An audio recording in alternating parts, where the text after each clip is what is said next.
filmmaker Oliver Stone says that the government's hiding something when it comes to the JFK assassination documents and points to evidence that every president that gets into office continues to say, we're going to wait, we're going to wait, we're going to wait. Now, there are deadlines approaching, and they continue to approach and expire.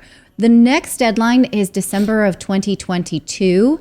One had already passed, and President Biden said, no, actually, we need more time. It's interesting to note that in 1992, President Biden was part of a Senate decision in which he voted to pass the JFK Records Collection Act. So before he actually had seen the documents, he wanted them.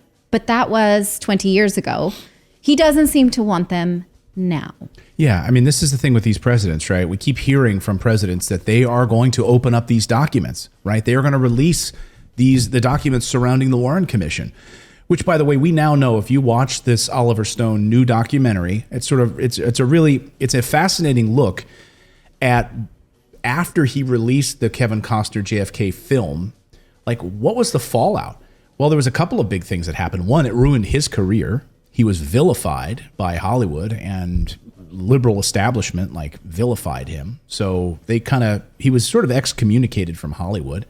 And then also the House of Representatives did an investigation and reopened the case, which was huge, and actually found that the Warren Commission report was a joke, was a crock, and actually confirmed that there was a conspiracy. The House of Representatives concluded a conspiracy, that it wasn't just Lee Harvey Oswald acting alone, that there was more people involved in that. That's huge. That's what Oliver Stone managed to do, is get the House of Representatives in their report to admit that, yes, the Warren Commission report was a joke.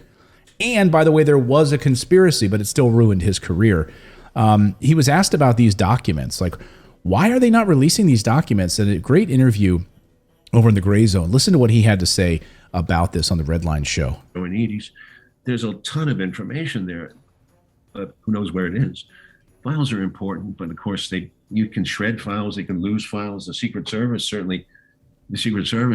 shredded. The committee asked them in '95 specifically for files on the assassination planning in Tampa and in Chicago, and the Secret Service destroyed those files right there. It's illegal action, and they got away with it.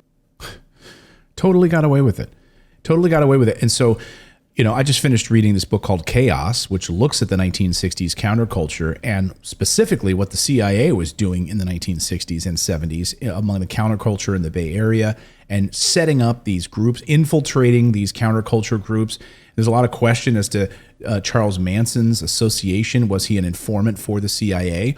Like, why are all those documents hidden? Why was that such a terrible prosecution job on Charles Manson? Why was all sorts of evidence withheld from the hearings?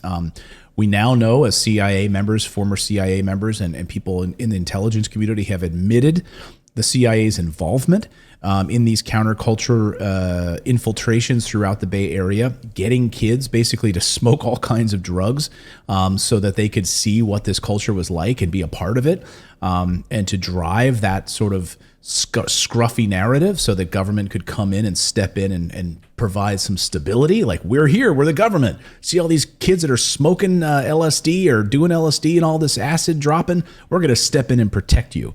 And then he also breaks open the JFK assassination inside this book and looks at the involvement of the CIA in the JFK assassination. And so he reveals that there are very big signs that the CIA was absolutely involved in the assassination of JFK. And it says the reason specifically is because he didn't want to continue the wars in Vietnam and was undermining what the intelligence community was doing in Vietnam and Cuba specifically.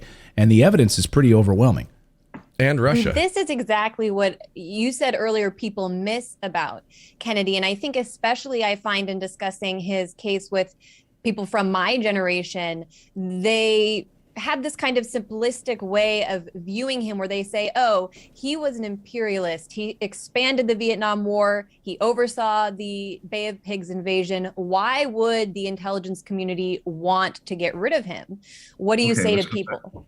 Well, really quickly, I know you're interested in Latin American affairs, but he wouldn't go into Vietnam. But his part of the logic is he refused to go and attack Cuba. That was the plan. Eisenhower set that in motion.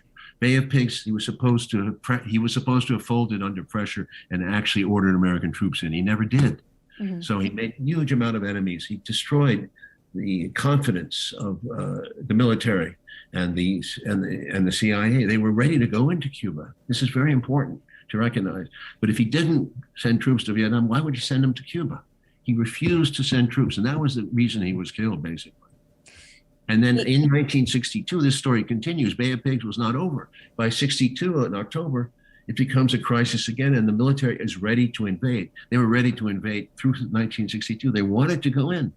The world is on the edge of a nuclear war with Russia, and Kennedy is adamant he does not send American troops into Cuba. By the way, that would not have been easy either. People who ever studied the situation said it would have been a mess if he had. It would have been like Iraq. But be that as it may, by sticking to those guns of being, I am not going to be a war president, I'm a peace president, and he fought for peace. That's what he was. He was not an imperialist. He had troops he had advisors in Vietnam because the whole gist of American foreign, you had to be elected in 1960. The way to get elected, you had to be a Cold Warrior. You had to be, there was no choice. But he, in the course of his 3 years, became a warrior for peace. And that is what people from your generation have to understand. Yeah. And he goes on to say that the military-industrial complex, I mean, he was going up against this massive military-industrial complex, which Eisenhower had warned us about in the waning days of his presidency. So I've never seen that movie. Have you? JFK? Yeah. Oh, it's excellent. Yeah, the original. And so do you think it holds up in the light of all of this information since? I think it does. I mean, I haven't seen it in years now. I saw it years after it came out. I have the DVD actually sitting over there. I have the deluxe edition of it. I want to rewatch it now.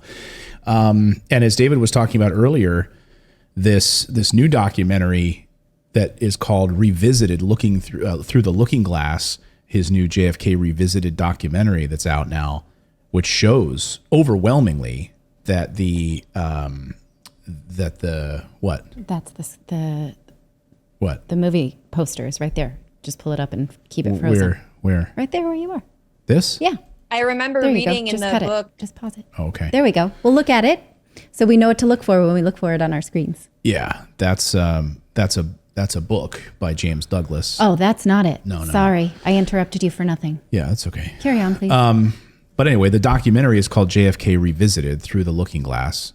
And, in the documentary, it breaks down the likelihood that the CIA was absolutely involved, and so was the mob, organized crime.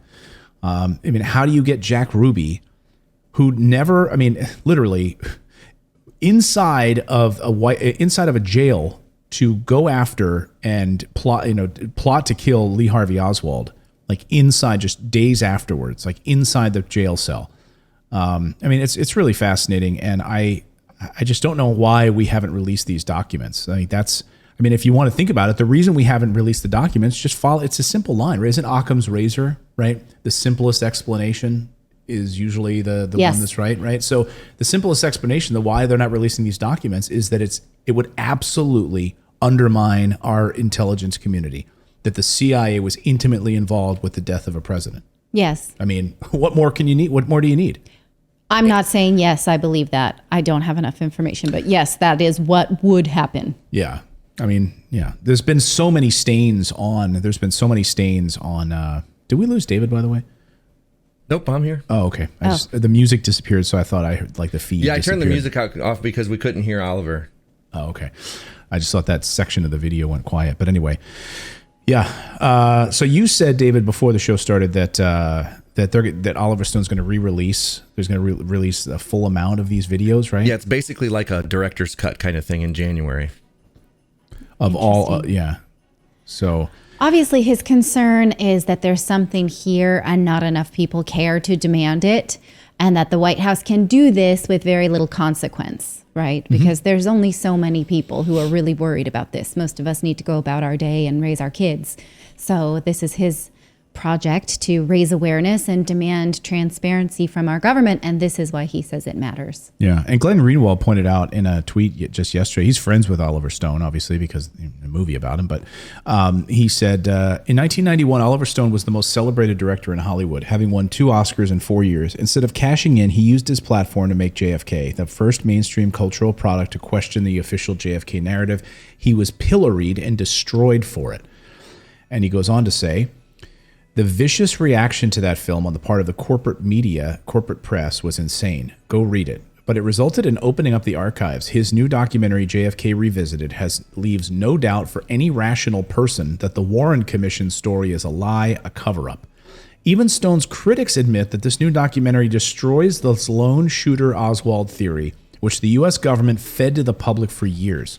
The film doesn't try to answer who actually killed JFK, but I urge everyone to watch it and decide for yourselves. So, did the CIA kill President John F. Kennedy? Let us know in the chat what you think about that.